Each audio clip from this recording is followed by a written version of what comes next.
correlation between organizational performance and leadership effectiveness by some of the best researchers in the world is 0.93. It's almost direct. You get the right leader, you get the results, baby. So guys, and why this is important, because you are the directors.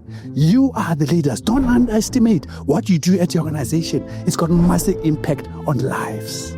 It's about leaders. Africa has not been blessed with the right leaders. Period. I know some of you vote for them. so you get a bit shy, but that's the bottom line. Your organization is as good as the tone that's set in the board. You know what's interesting? All of you attend all these fancy corporate governance courses. And I tell them it's a waste of time unless you create a right culture and a right focus, because the organization at the bottom is as good as that tone that you set. Companies in Africa they don't have thinking offices. That's what I've done consulting for 25 years in the region. African companies don't have thinking offices. If you are running a corporate like FNB, Zambia, part of the profit, or an R&D office, that's a problem. Botswana is where it is because we failed to innovate, guys.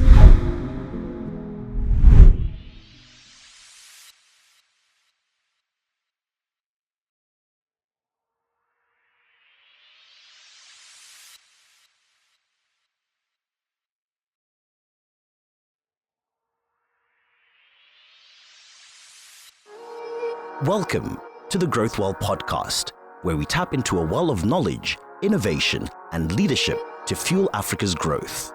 Here, we explore thought-provoking insights and expert knowledge that empower individuals and businesses to thrive across the continent. Whether it's personal development or professional advancement, our conversations inspire action and impact. This is GrowthWell, where ideas flow and growth begins. Let's dive in. First of all, let me acknowledge the Institute of Directors, Zambia, for inviting me. It's really such a pleasure to be here. We are talking over the break about, some of you will know our new president, Duma Boko, they were comparing him to Traore. So things will happen. But, it's a privilege to be in another African country. I think we need to exchange notes a bit more. Our challenges, by and large, are the same, and that will be a core subject or the core content of what I'm talking about, what I'm going to be talking about this morning. I know that we are, I don't know if it's a sabotage or what. How can you bring somebody all the way from Gaborone to speak at lunchtime? Huh? I thought we were all friendly neighbors. Huh? So I suspect a little bit of sabotage there going on. Well, I know Zambia is better than that. As has been said, I have been here before. I have actually presented in this forum for the Engineers Society. Also, I speak a lot on project management. And it's been said, we also have an office. We opened an office in Zambia in 2019, so we've been operating in Lusaka ever since. So yeah, so we're friends in that regard. Okay, so I just like to start with this little light moment here, because the company has been introduced, and these are some of our companies that I mentioned. GrowthWell is our podcast. Some of you who want to see more of the people that it's a very Africa-oriented podcast. It's called GrowthWell, as you can see there. So please feel free to join us in your YouTube channel, and please, if you can, share and subscribe so that we can carry on doing great things. Orion X there is our AI solution. We do enterprise AI. So if you want to improve your customer service, you want to leverage your data, we want to do your data strategy. That's the stuff that we do. The Manenzo is the one that has been talked about farming. So we do cattle farming. We've got about 1,000 cattle. And then, so those are the summary of the businesses that we have, and that also are available from the Zambia side. And on the light moment, that's why you stood up and shook, because I believe in health and happiness. One of my favorite topics is when I speak about happiness science. And I always say, in Africa, we've lost the vibe. We've lost the vibe because we've gone along with all this madness of modernization, of copying what the West does. And when I look back to how we do things, because some of us, I'm 56 years old, and I always say I'm at that age where I experienced that village, a community vibe in the 70s when I was a young boy, to now where instead of having your neighbor and having just a fence, you have a wall because you think a wall is a big deal. So we have really deteriorated in terms of finding the vibe of the African. And part of this presentation say, how can we get it back? So what I've done is I've designed a model called the Oabona K happiness formula. It's called Joy Rap. We don't have enough time to unravel it. But in that, we've got things like you can see there. We've got joy. We've got R for relationships. We've got E for engagement, P for purpose. And it said when you've got those, then you can get true happiness in life. And the one that I really wanted to emphasize is that good people, we should not lose out on the heart of the African, which is the Ubuntu. Ubuntu in Setswana, we call it Botu. Us and the Soto, we say Botu. It's because it's been proven by scientists from Harvard, from Oxford, from Yale, that if there's one thing that makes people happy, and that makes people live longer, and that has been proven that if you invest in it, chances are it's actually better than eating right. It's even better than exercising. And that's simply as human connections, baby. Don't you want to put it together for that? And isn't that an African thing? Huh? It's an African thing. So this is some of the things. And I'm just picking on the R. There are other formula, there are other parts of the equation, as you can see there. But I just wanted to part with you on this subject to say, please, call your old friend that you used to have. Call your cousin. Get back the family. This whole thing of nuclear family that we are copying from America is destroying us. That's why isolation and loneliness is a killer. They say isolation and loneliness, the way it's a killer, is like smoking 15 cigarettes in a day. Can you believe it? That's how bad it is. In the States, in the UK, they're almost classified as an epidemic. So it's a public health problem. And I say in Africa, let's not join them. Let's do things our own way. So I just thought I'll pass at it by doing. Now, going back to the subject of you as directors, and I have to say one thing. There was a question which was asked. I think there was a lady somewhere there who asked the professor about what can we do and what can Zambia do to really change the dial. And guys, there's no messing around. That's why I talk so much about leadership these days. It's about leaders. Don't go around. Don't be apologetic. Africa has not been blessed with the right leaders. Period. I know some of you vote for them. so you get a bit shy, but that's the bottom line. And I'll give examples with leaders that has really changed the clock. And I'm saying this because the correlation between organizational performance and leadership effectiveness by some of the best researchers in the world is 0.93. You know 0.93? Some of you understand maths? Let's hand up. You understand 0.93? It's almost direct. You get the right leader, you get the results, baby. You're with me? So guys, and why this is important? Because you are the directors. You are the leaders. Don't underestimate what you do at your organization. It's got massive impact on lives. It's got massive impact on those poor people in Barotsi land. So it's about leaders. And importantly, an organization that, they say that an organization cannot perform beyond the capabilities of its leaders. Importantly, there's a gentleman who writes a lot about African leaders. His name is Greg Wills. He writes a book called Rich States, Poor States. Some of you, have you read it? He writes a lot. He's a great guy. He writes all over about what makes countries tick. And he said the reasons why Africans are poor is because of the choices that its leaders make. I'm letting it sink. You know, if you've got a poor cousin who's struggling, who's still using donkeys and all that, last year I was here. I came it's a friend of mine, he's an entrepreneur in South Africa. He came here to do his 50th birthday party, big bash. I came here with him. So this time I flew, but that time I drove. I drove from Kasani. So I took a flight from Gaps to Kazungula, then drove across. And I'll tell you the story in a minute of what happened. I'll tell you after this. But, what is hopeful is that, the brain has got 1 trillion neurocells. Did you believe that? 1 trillion. And the brain is malleable. Malleable means you can actually manipulate it with what you do. It relates very well to what the professor was saying about mindset. The brain is malleable. There is what they call neuroplasticity. In other words, in Setswana we say the brain, I don't know what you say, nyanja or bemba. Is it related? We are same relatives. So I'm sure you can relate when I say it in Setswana. Okay? So the brain can do that. It's elastic. Whatever you manipulate, whatever you teach it, it goes along. There's a big study which was done in London, the London taxi cab study, which was done a few years ago, to find out, London is a very complicated city, unlike New York or Hong Kong, where there are straight lines. So what they did, they tested them before they started driving the cabs and after. You know what they found out? They found out that actually their brains have altered. It has changed.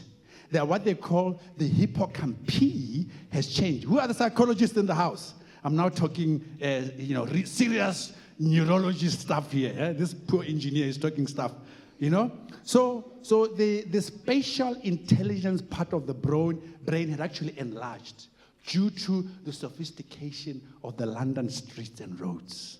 So good people, I'm presenting this because I know there is hope. You can still manipulate your brain for the good. But there are certain cultural aspects of us that are making us not progress. Now, this is the story. March 2024. I drive across. Okay, I suggest you look at me for now. You'll read after. So, I was looking forward to the famous one-stop, you remember one-stop shop border? And that fancy bridge, which was talked about, 5 nations, whatever. So I was like, I'm going to see some action there. I'm going to just pass through, Nice building, as usual as Africans do, nice buildings and nice airports. And then the software always has a problem. So there I go. It was totally empty. There was no traffic. But cutting the story short, guys, it took me and my colleagues who were going for this party here 1.5 hours. Primarily on the Zambian side. Bureaucracy.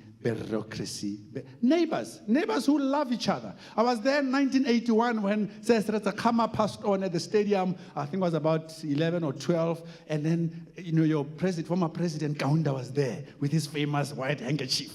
I can remember very well when he was almost in tears talking about Lady Ruth Williams. Really assisting to make her feel better. We have been friends, and he was very close to Sesreta Kama. Remember, they were the founders of SADC. You remember that? Those who know history? Okay, baby. So, guys, I wonder why you make it hard to trade. Because with this Africa free trade, continental wara, it will not work unless we sort out basic things. Now, sometimes you observe something and you find a book that writes about whatever you saw. So this is Greg Mills. Greg Mills, I read his book, and guess what? He also talks about this exactly experience. Zambia's bureaucracy involved a bewildering process of checks, passport stamps, insurance payments, Interpol car inspection, ATAC Kenneth stamp, separate building, road toll, carbon tax, council fees, and bridge toll. I mean, guys, this is the 21st century. You're with me? I mean, what's going on? I mean, you've got a funky president who owns thousands of cattle, and technology is there. So I just want to make this point because I think it's a cultural thing. We have this thing of also copycat culture, of a seemingly unsure sense of identity, symbol of colonized minds. Now, when I enter here, at the entrance, first, the gentleman who picked me at the airport, he's got a very nice English name. And I always ask people about their names. And Zambia and Zimbabwe are worse. It's memory, it's this, all English names. I got a problem with that, baby. Because why? Because it affects the way we think.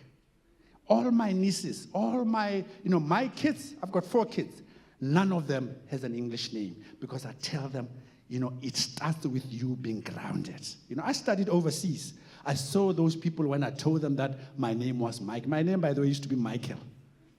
And when I said Michael to an 18-year-old engineer when I arrived at the University of Southern, do you know what he told me? He said, how the hell are you called Michael when you are from Africa? Well, he's a little naive chap, but that's besides the point. You get me? And he said, how the hell do you fly 8,000 miles for a school in the UK? Don't you guys have schools? It was naive, but it sends a very big message. It sends a message that these guys enjoy it because we are trying to be like them. I know Zambia is a very Christian country. I don't have a problem with religion. Actually, because I speak happiness, the religious people are happier than non-religious people. So I don't have a problem with religion. I have a problem when it manipulates your identity, it manipulates your brain, and you start thinking in a particular way, which we'll talk about more in this presentation. So these are some of the examples. For instance, in Botswana, even the history, the way we're taught, we were not taught about one battle in 1852 that changed the complexion of Botswana. When our king Sechele, you see, we call them chiefs, because in Africa they have to be chiefs, not kings. This is our king.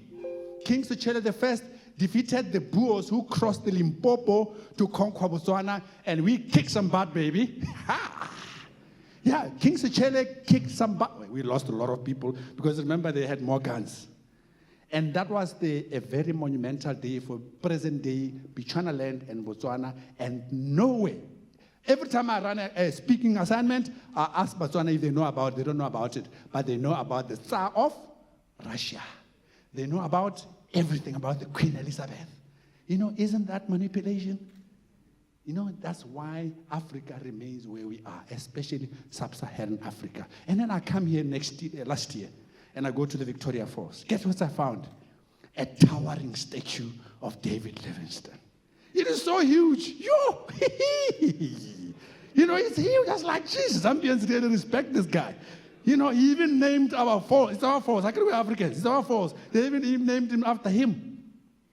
And you know that David Livingstone is not as clean as some of you think.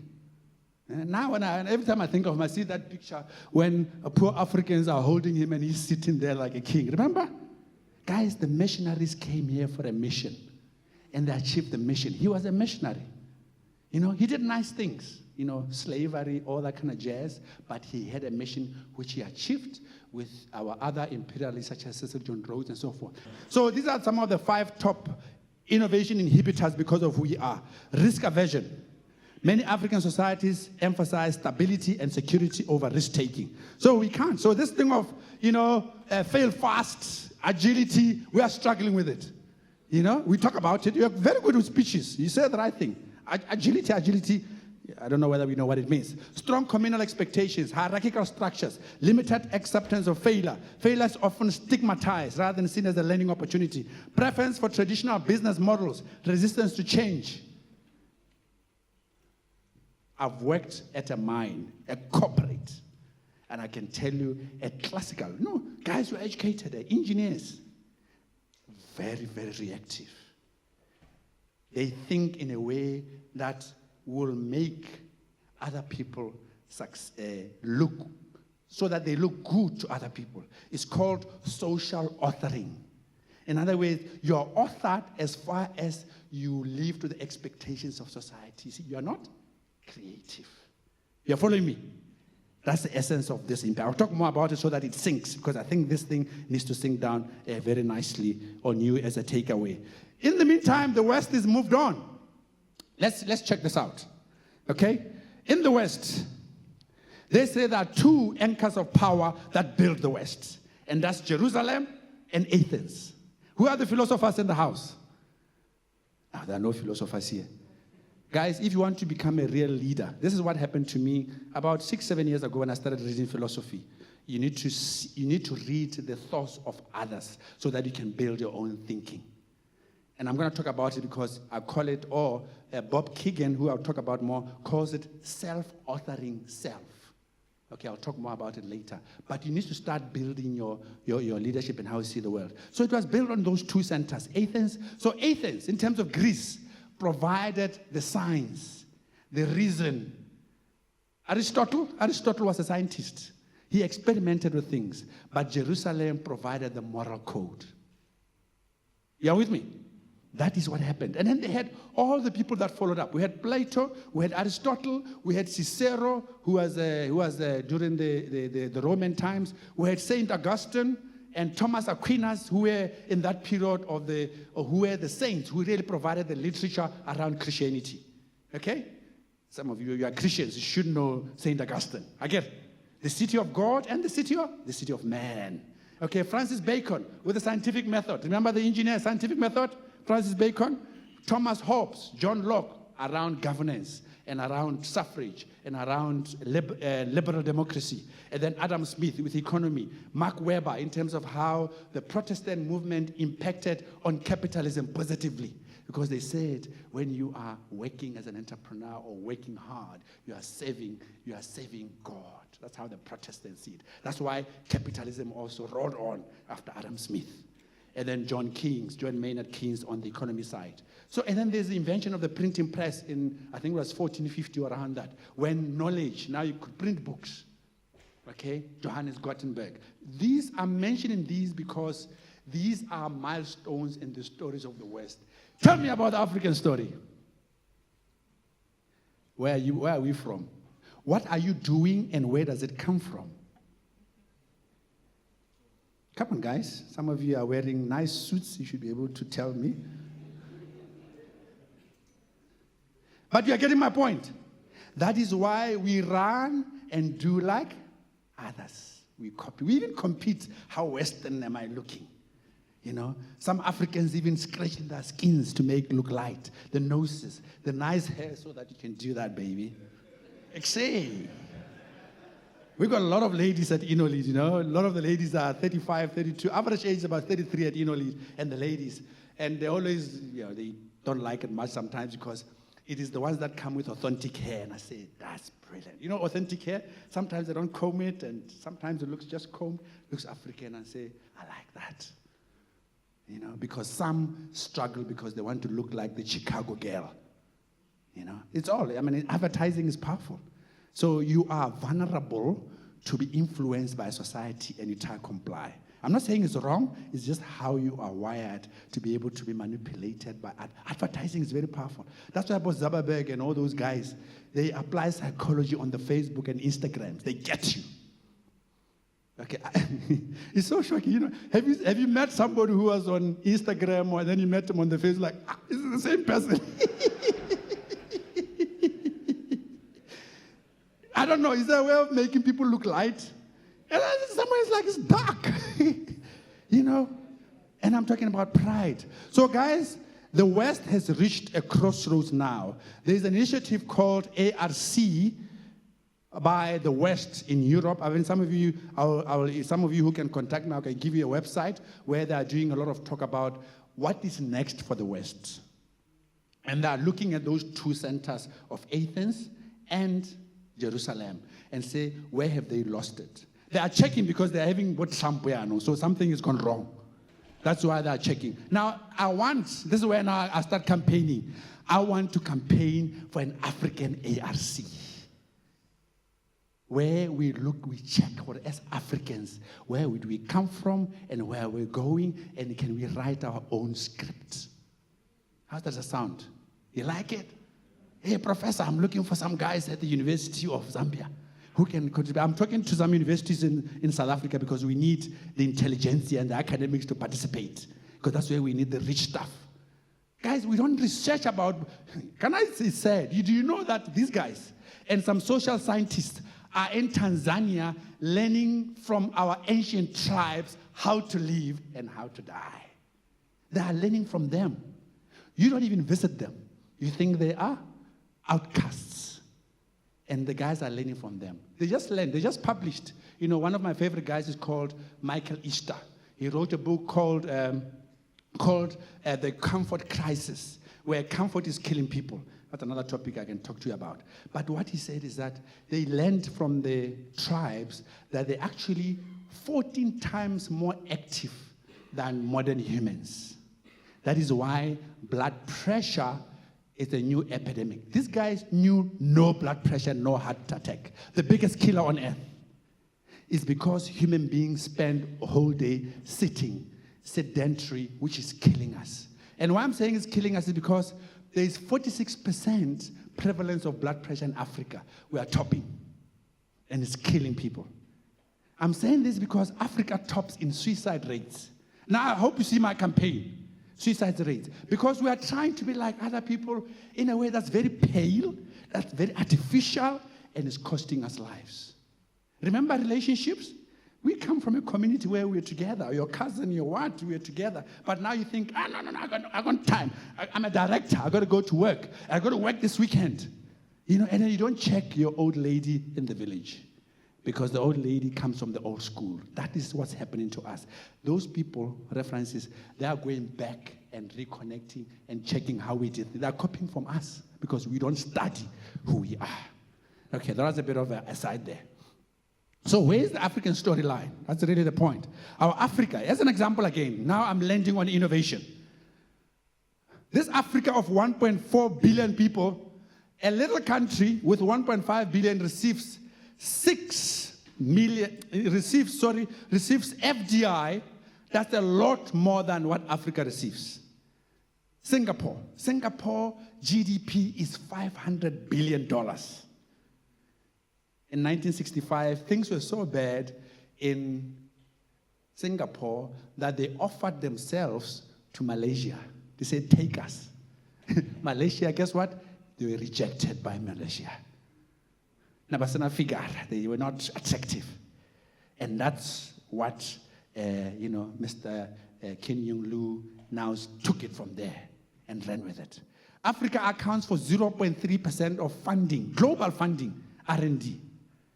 And I'm going to make it a big deal, so note that. This is the gross expenditure on research and development. 0.3% funding goes to Africa. This is all with all the fancy speeches. I listened to Mr. Ramaphosa, Dumaboko, and all these guys. It's like, if you don't invest in innovation, we won't catch up. Period. I've fought Botswana government, I've fought the system in Botswana for the last 20 years to say, if we don't invest in innovation, and it starts with the culture, we will remain, and we have a problem because we used to rely on copper, we rely on diamonds. Now the jelly is hitting the fan in Botswana because the diamonds are not being bought. We're actually in big trouble now. And I've been saying, make innovation the next big thing. Take the money from diamonds, put it in innovation, and then we'll be like Singapore because you'll have now R&D and tech products being exported. Just like what, let me tell you what I mean like a culture. In Singapore, in 2004, because of my talking too much about science, I was in a mission called Botswana Science and Technology Commission. I was a commissioner in 2004. So we went to Singapore to benchmark. And one of the lecturers, science lecturers, came into the room and brought lab-grown diamond. He said, are you from Botswana? Yes, we do diamonds, yeah. Then he showed me the diamond, says, what are you doing about the diamond in your labs? You should have seen us. We just export the goddamn thing. We don't do any research around it. And Singapore in 2004, the guys were playing around with the diamond, and now lab-grown diamonds are the ones that are killing us. You get my point? And then when I jumped onto the plane, from Singapore, I read the newspaper. There were 4 pages dedicated to science, technology, and innovation. They were talking about the contribution. I remember that time, electronics research and the export were like 4% of GDP. That's reporting. When you grab a newspaper in Zambia and Botswana, it's all about that political party, people profess. You nailed it. 110%. Thank you, because those countries have made it nothing magic. They just focused on the culture and did the right thing. Africa has only 9 unicorns, guys. You know what a unicorn is? Unicorn? These are companies that do $1 billion, the startups. So this is showing that you're actually solving a global problem for you to be able to revenue so much. In Africa, 1.4 billion, we have only 9, and the globe is full of these unicorns. So it's an example of why we're not doing the right thing. It's because we have reactive style of leadership. So we simply suffer from a culture confusion syndrome that's limiting our ability to innovate, required for modern-day global competitiveness and innovation and agility. Both are at the epicenter of steering such a culture.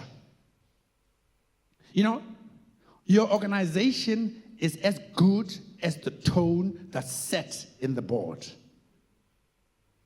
You know, I've trained directors. And it's very, very hard because we are a compliant lot. And I've assessed the percentage that you spend on strategic issues compared to compliance. And a lot of boards still spend a lot of time on compliance. You know, audits, HR issues, and then the board is finished. You know, no, very little on creative stuff, on innovation. That's the problem. And you know what's interesting? All of you attend all these fancy corporate governance courses. And I tell them it's a waste of time unless you create a right culture and a right focus, because the organization at the bottom is as good as that tone that you set. And this is where the chairman, who's the chairman here? Who's the chairman of a board? Okay, Mechiava. Okay, yeah. Remember, it is the chairman who starts that tone. When you are a board chair, you assess the discussions, the ratio of important things, the ratio of compliance versus performance, and you need to balance that. That's the role of the chair. There's a book, powerful book that I recommend for anybody to read when you want to self-develop as a director. It's a book by a gentleman called Bob Garrett. It's called The Fish Rots from the Head. Anybody seen it? You've read it? Excellent. That's my best book that I've ever read on corporate governance. Excellent book for you, some of you who like reading books. So let's talk about innovation. Guys, innovation makes things happen. And this is what happened to these countries. Countries like Estonia, Singapore, Israel, UAE, they've made it because they instilled a certain culture which made them world-class organizations. Good policies powered by science, technology, and innovation. And I dare not say more about it. Let me give you an example. Singapore, Lee Kuan Yew, 1965, after being rejected, he set the tone for his country. The rest is history. I'll talk more about it. Then there's this young man, a young man in Estonia. He was 32 years old when they became independent in 1991, Estonia from the old Soviet. I get it. You remember that? Okay? So you know what he did?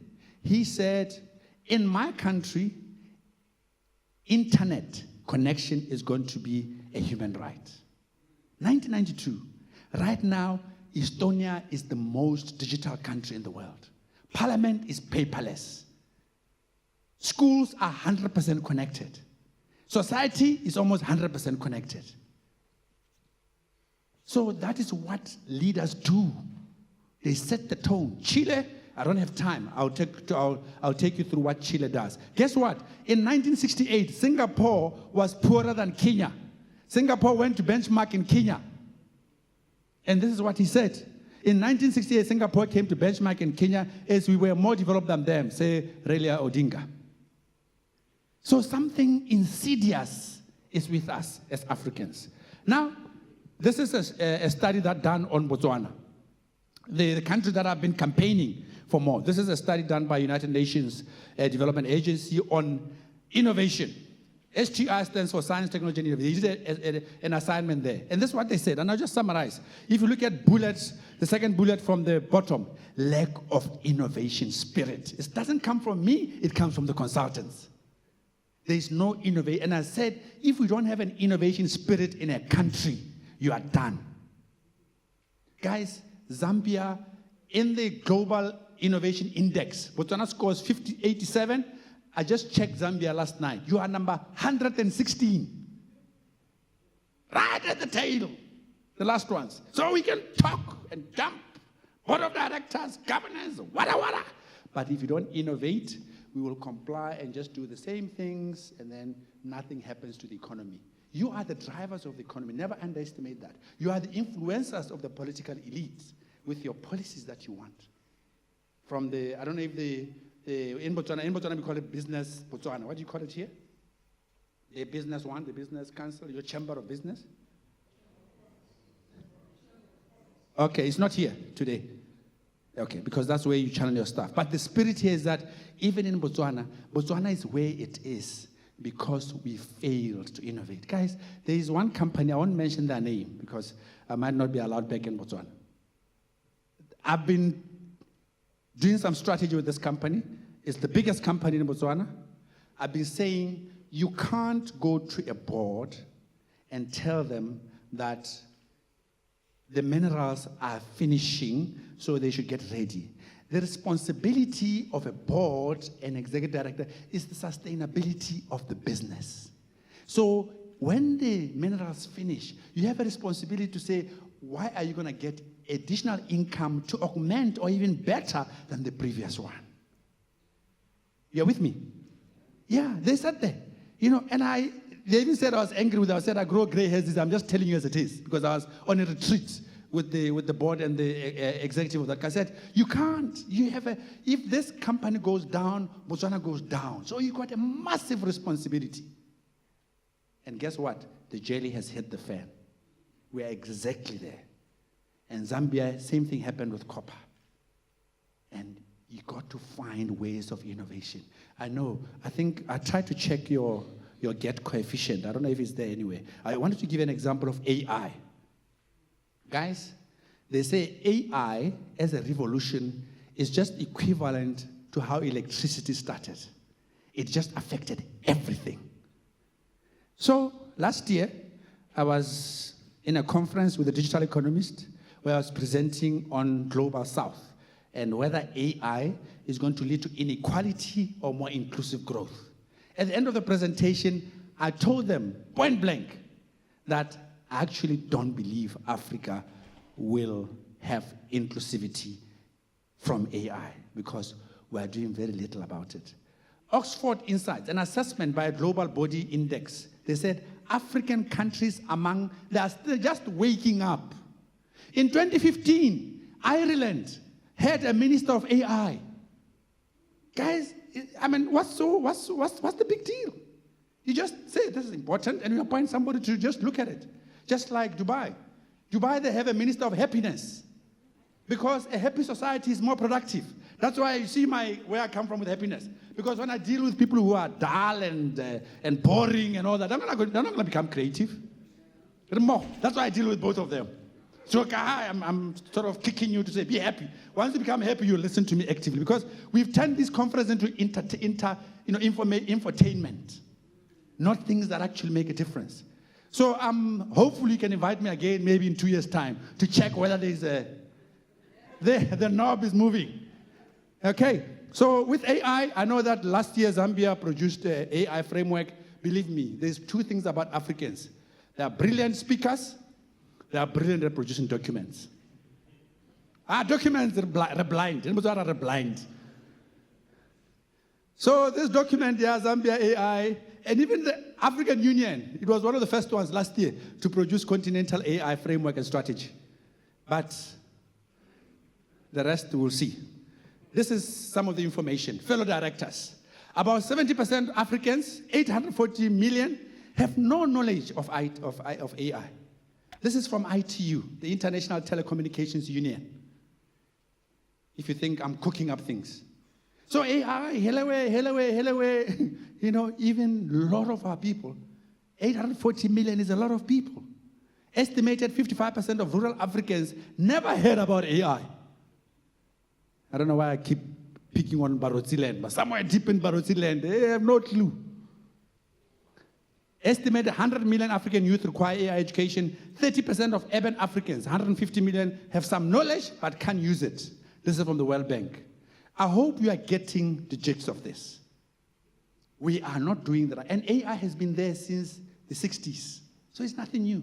All you have to do, university should have told us that AI is coming because you are spending money on research and development and innovation. So the bottom line is you've got to put your money in research. If you don't do it, it will not happen automatically. That's why they built this city.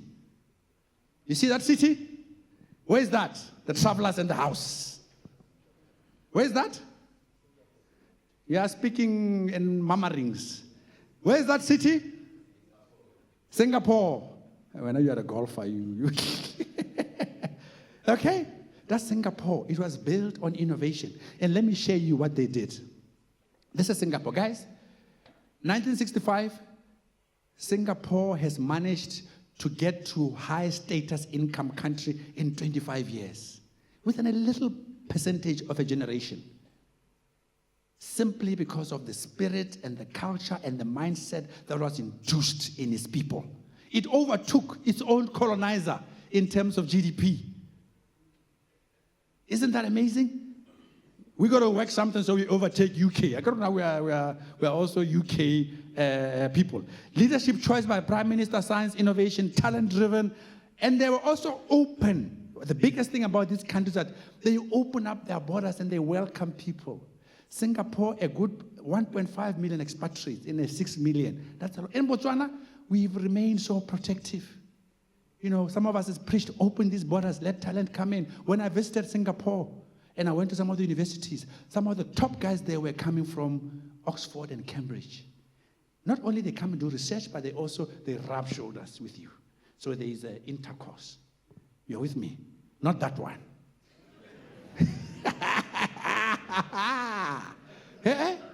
So you exchange energy. And that was 2004 when that happened. So we opened up because UAE has opened up the economy. Chile, I mentioned Chile earlier. I didn't have enough time. Chile opened up their economy for the first time. They have unicorns. They have 5 unicorns last time I checked because of the other guys coming into there. Africa, let's open up. Let's welcome. We have what you call scarcity mindset. We think things are running away. We talk nonsense about foreigners. Obviously, I'm talking about the right foreigners. I mean, Botswana is such we travel. Everybody talks about how everybody loves Botswana. But try and get a work permit. Try and get a visa.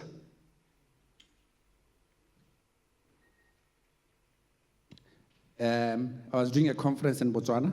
So what I did was I got our data scientists to find a formula where there is a clear, direct correlation between spending on innovation and GDP per capita.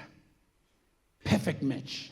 Now, I don't know if this got a pointer, but you see the red one. I can't see from, yeah. The blue one, that's GDP per capita. The red one, that's percentage expenditure on innovation and R&D. You see the red one? You see it's been growing? I think this was for Israel. Now, the blue one is the correlation of GDP per capita. The green one, I'm going to talk about the blue one. The green one is employment. So employment started going down. I don't have time. We did this for Singapore as well.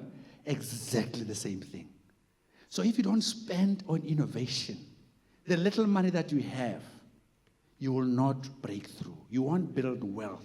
You'll remain 116 in GII. You'll remain, I didn't mention this. Guys, you are number 131 in global happiness.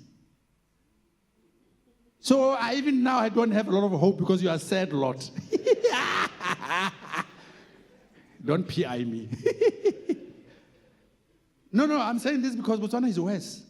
Guess what Botswana is? Number 141. People are shocked why Botswana scores so badly in happiness. Our African countries are there. We are poor, and then we are unhappy. What a terrible combination.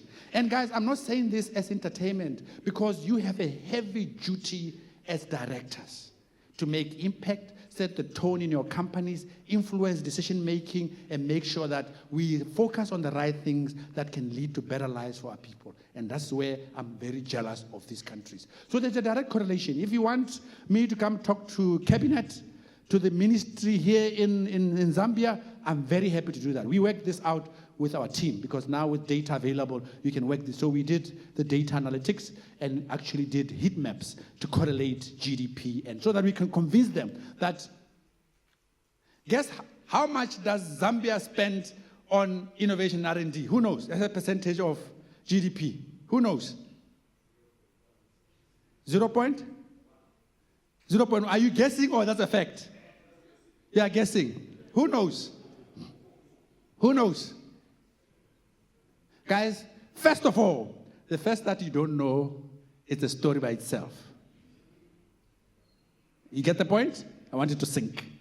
You got to know how much you are spending on innovation. Remember, this is not just government. This is your companies. Companies in Africa don't spend. They don't have thinking offices. That's what I've done consulting for 25 years in the region. African companies don't have thinking offices. I'm saying thinking of it because I want to simplify it. If you are running a corporate like FNB Zambia and you don't spend part of the profit on an R&D office, that's a problem. And that's the problem with us because we take some of these companies from elsewhere. I get it. They come to our countries, they're just providing, when the jelly hits the fan, they are out. Get them to invest in R&D. That's what I'm telling our principals in Botswana. These big banks that come, they got to spend on the right things that you, as an incentive. I mean, don't bully them. Just say, if you do this, we won't tax you. And they will, because they're making money out of Zambians. So that is the secret. The secret is, oh, by the way, I didn't answer the question. Zambia, I think one target was 0.45, but they complained about your data when I checked. So your data is not even accurate. But the Africa Union, your boss, has a target of 2%. Botswana's target is 1%. We are also at around 0.45. So we all know, so I'm talking facts. I'm talking facts where we're actually not doing the right thing. Israel per capita consistently high, growing, surpassing $50,000 per capita. To be a high-income country, for some of you who don't know, you got to be around $12,000. So these countries are very high. R&D expense, one of the highest globally, 4.5%. South Korea, one of the great tigers, they spend 4.5% off on R&D and innovation. That's why South Korea is way. That's why you guys go and benchmark in South Korea. I want those guys to start coming here.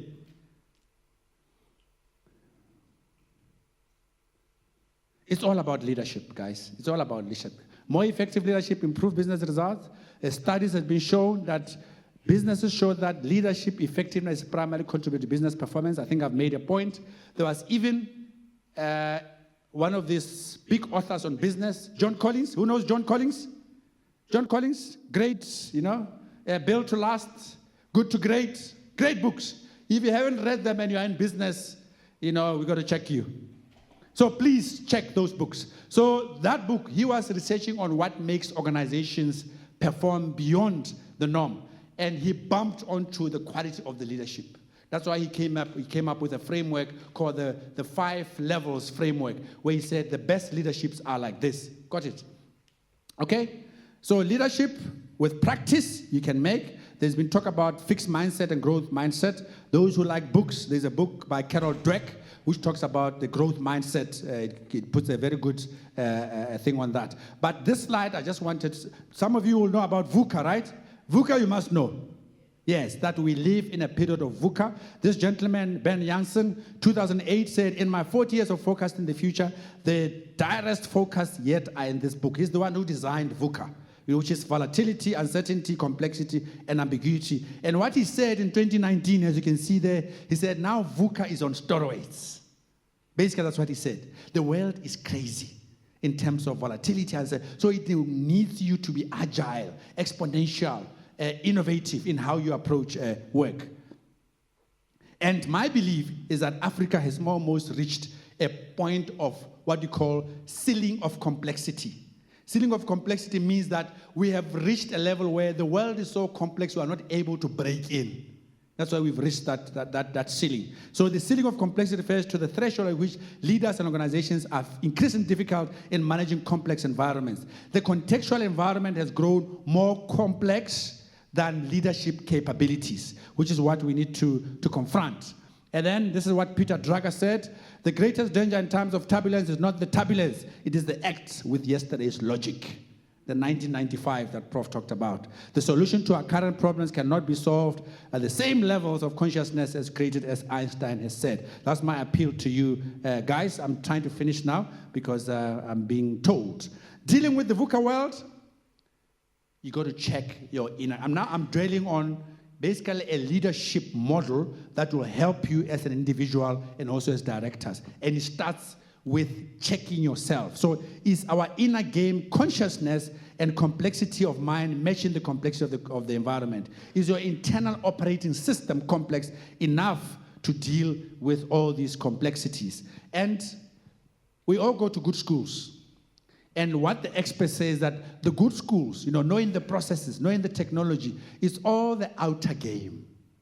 You need it, but it's insufficient. That's why in Africa, all the bureaucrats and public service, they all go to good schools. They know the processes. They will remind you about HR process. They say in the VUCA world, that's not enough. So that's the outer game. You got to look at the inner game. Internal operating system runs the outer game, completes the leadership mastery, which involves consciousness. And I'll talk about more what I mean. This is the inner game. This is where we're talking emotional intelligence, EQ, and also social intelligence, and also spiritual quotient. Royal Khoza in South Africa talks about the FQ, the faith quotient as well, where if you are spiritual, it also helps to become a better leader. What do you use to make sense of the world? Values and spirituality, self-awareness and your EQ, how you see the world. And I want us to reflect on us as Africans. This is where the authenticity comes in. Guys, when you are pale, when you are managing using foreign theories, the recipient or the followers can pick that up. It's not genuine. So you got to be authentic. Decision-making systems, how you analyze and act, decide. Both outer and inner game require for mastery. And these are some of the books that talk about that aspect. So lastly, I want to talk about this model. Now it's the leadership model that I want you to really take home. This is a process designed by an adult development psychologist called Bob Kagan. He said, when you have who still has 8, 10-year-old kids, 12-year-old kids? Okay, hands up. Okay, most of you have got, yeah. Now, you know how 10-year-olds, 8-year-olds behave. Egocentric. Again, the world rotates around them. It's about me, me, me, me, me. Am I right? So he says at that level, he calls it egocentric. They are self-sovereign. They are all about them. That's at the bottom there, by the way, at the bottom. So he starts from the bottom. So that's egocentricity. And he says, now, when you go to school, and then you come back, and then you start working, you start now wanting to perform according to expectations. So he calls it social authoring. And I can recall it because when I worked in the mine in my 20s, I was trying to satisfy my bosses. This is how it's done here. So you start doing things according to society. You try to impress so you can get an A rating. A rating is not up to you. It's up to the system. So he calls that social authoring. You know, that moment where everything you do is about trying to satisfy the system. I went through that. That's when in my 30s I realized that this is nonsense. This is nonsense. This is nonsense. When you start what you call self-authoring. And he calls that level of social authoring, he calls it reactive leadership. You are reacting to the system in a particular way that does not facilitate innovation and creativity. Again, I know it gets quite deep. I can recommend a book, some of you want to follow it up. It's quite a rich, well-researched material on this leadership model. It's called Leadership Cycle Profile. It's a very powerful model that's causing waves in the US. So reactive, this is run by fear, socialized self. You might be a competent manager, you solve problem solutions, but you run on the outer game. Remember the outer game? You are running mainly on the outer game. And then it gets a time, which I have to admit, it happened to me. That's how I left corporate. I kept on receiving rigidity. For instance, the mine that I worked for, I proposed to them that we need a marketing wing. And they said, no. I will request this. They said, no. I do something, request, it goes through 5 stages of approval. It's like, come on, I'm going to die here, fighting rigidity. So I'm not a corporate person at all. That's why I'm an entrepreneur. That's how I found out I'm an entrepreneur. So what I did, I ejected. I was 30 years old. I left corporate, and life has been brilliant then, because now I am self-authoring. That's why I'm even writing a book called InnoLead, where I'm now dictating my terms of how I see the world. My inner game has evolved. Your consciousness. Guys, this is so important because it goes back to who you are, authenticity. We live fake. And I see them. My friends whom I left at this corporate, they always tell me, hey, Mona, you left, when you left, now we are stuck here. Because what? Because they want money. Because that company pays very well. And I said, I'll not stick in a place because life is bigger than money. Okay? So that's me. And then that's called creative leadership. And then at the top is called integral leadership, where you are servant leader, systems design, and things like that. These are this is the model. Stages of leadership, which these guys have developed. So you start with reactive. They say 80% of leaders are on this level, the bottom one. 80%. 15% are on creative, and 5% are on the top edge. These are guys who are leading global organizations. They will be leading 700,000 employees, some in Japan, some in Africa, some in Europe, and they need a certain level of leadership, which they call integral. So you can see these are the stages that you need to be able to do. By the way, I can just present. Again, I'm giving you snapshots of stuff that I can present on when you have time at your business. I can present on culture and values. I can present on innovation. Now I'm touching on leadership. So this is all now summary in the hour that I had. So 2 structures of the mind. There is the reactive one, the scarcity one, as you can see, the red one there. They said when you lead by anxiety, your performance never takes off. It goes up and down. And that's what is showing there. That's the African businesses, as I said. And then when you lead by creative, you lead by abundance. That things can be gotten. You can do more every time because we live in an accelerating world, ladies and gentlemen. The world today with AI, with robotics, with drones, with synthetic this, with all those things they say. And what's important, who knows about Moore's Law? Moore's Law? You know Moore's Law? Moore's Law is also on steroids. In other words, cost of technology, capability of technology, every 18 months it doubles. Solar, they predict, solar by 2035 will be free. Are you preparing? Do you know that? Do you know that? Because Southern Africa has got the best solar irradiation. Half the time people don't even know because we don't research. So that you can use the solar. So you're waiting for the Chinese. What is the cheapest solar from China? That's what our people do. We sit back. But when you research, you can ride the wave early. You can even start your own research. So I'm mentioning solar, but all of them, what AI is going to disrupt, what drones are going to do. Now, in the States, they're also talking about flying cars. There are conferences where guys compete with flying cars. So parking lots are going to be irrelevant in future. So these are the things that have been disrupted, and Africa is sitting by. We are watching. That is the creative and looking at abundance. So this is the leadership cycle. So leadership cycle is actually a business leadership model, which I'm just presenting to you without going into too details, but that's why it's a universal consensus type leadership in terms of results. Surveys have been done. Correlation between creative competencies and leadership effectiveness is 0.93. So when I said there's a correlation between leadership and business, I'm actually talking about creative leadership. So that is what I'm talking about. So with this model, this is the model. Again, it's too detailed. It's got 2 spheres, the top sphere and the bottom sphere. The top one is the creative one, where it looks at people creative, task creative at the bottom, people reactive, task reactive. And then when you score at the bottom, you are a reactive. So you can go do a self-assessment online if you want on this model. So again, I'm just presenting at a high level for this model. That's the correlation that I talked about on this model. When you score like that, that's the optimum leadership average profile. Obviously, it's got components in there that you need to go through when you do the assessment, which are very people-focused. And these are some of the creative competencies that are there on that model. You have to be a relating person, self-aware person, authenticity. That's why I made it yellow, because authenticity is very important. System awareness, achieving. So those are the elements which, again, I don't have time to go through it. But I put the radically human, because when the experts had developed the model and they see the impact of the model, guys, just online, on YouTube, if you see some of the case studies of guys that have gone through this process, they actually moved from reactive to creative.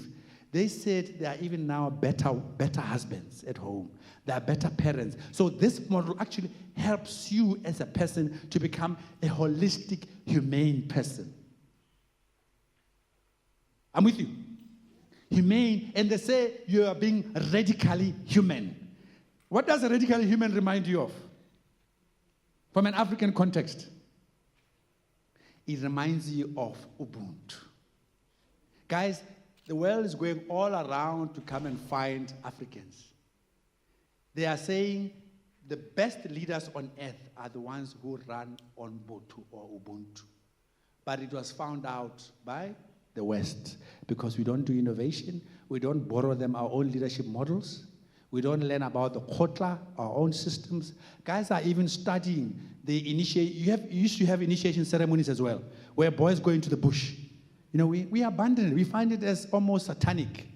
Those guys are studying it, because when boys go through it, they have less mental problems. You're with me? I hope you're really getting my point. We abandon things. I'm not saying go there and do some of the bad things. We can modernize it, make it relevant. They don't have to stay in the bush in the cold without clothes.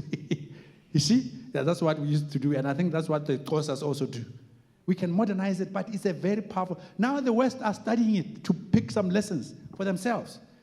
Okay? So these are the reactive styles. I talked about complying, conservative, pleasing, belonging, passive, protective, controlling. Okay, these are the top strengths of high creative leaders. I'm just coming to an end now. Strong people skills, visionary, team player, personal approaches. The best leaders are very likable. Do you like your leader? When I teach about happiness, and I tell them that what is an activity or interaction that makes an employee most unhappy? Global, guess what it is? One interaction at work that makes you most unhappy. You won't believe it. It is spending time with the boss. That's the global. Guess what the second one? The second one is time on what do you call it? Or commuting to work. That's the worst time that people have, you know, for this heavy traffic. But the first one is time with the boss. You can see it's upside down. I mean, have you seen it? When you walk into the office, everything shakes. You've got a problem. You know, you've got a problem. Serious. I want you to reflect. This is proven data from all the happiness at work books. They say the worst thing is time with the boss. And this is counter that. Because a good leader is vulnerable. There's a lady called Brené Brown. He talks about vulnerable leadership. That's why they say the best leaders are the ladies, because ladies are always prepared to be human, to be vulnerable. Men, we always think we are macho. When we're shouting, it's, you know, that's good stuff. That's bad stuff. If you've raised your voice against workers, that's bad stuff. A good leader knows how to remain calm and take it in and do it in such a way that it's helping, constructive to the recipient, not where you break them down. So that is what. And then just a quick one on the liabilities of a high reactive leader. These are the liabilities of the reactive ones. The costly stuff. Ineffective interaction style. They are off-putting. Verbal interactions. They are arrogant. An arrogant leader is opposite to high performance. Okay? Not a team player. Operates independently, is about him. Over-demanding. Drives team too hard. Micromanages. If they can't do it, I'm going to do it. Too self-centric. Puts personal gain ahead of the team. Poor emotional control. Emotional bests and tirades. If you have a leader that starts throwing things around and all that, hey, you've got a problem. Inattentive, poor listener. impatient. You know, those leaders who are, you can see when performance is not good, you can see them jittery in the boardroom. You know, that's not good for high performance. But anyway, these are just snapshots, guys. I just wanted to share with you that. But otherwise, this leadership development model is a global model. As InnoLead, we work with a coach who is an expert on supporting teams on doing this leadership model when you want to do assessments as a team or individuals. Also, where now you want to coach and support teams to move from reactive to creative. So they are helping in terms of that. And Keith is one of the accredited guys that we work with in the region. But I hope that's been very valuable. That's the end of the presentation. And please, it's about the culture, it's the values. The values affect how we innovate in boards, in a country, in a continent. And then the bottom line is that if we don't have the right leaders, we won't break through as Africans. And I hope the message has been loud and clear. So thank you very much, and I hope this has been very helpful. Thank you so much, Director.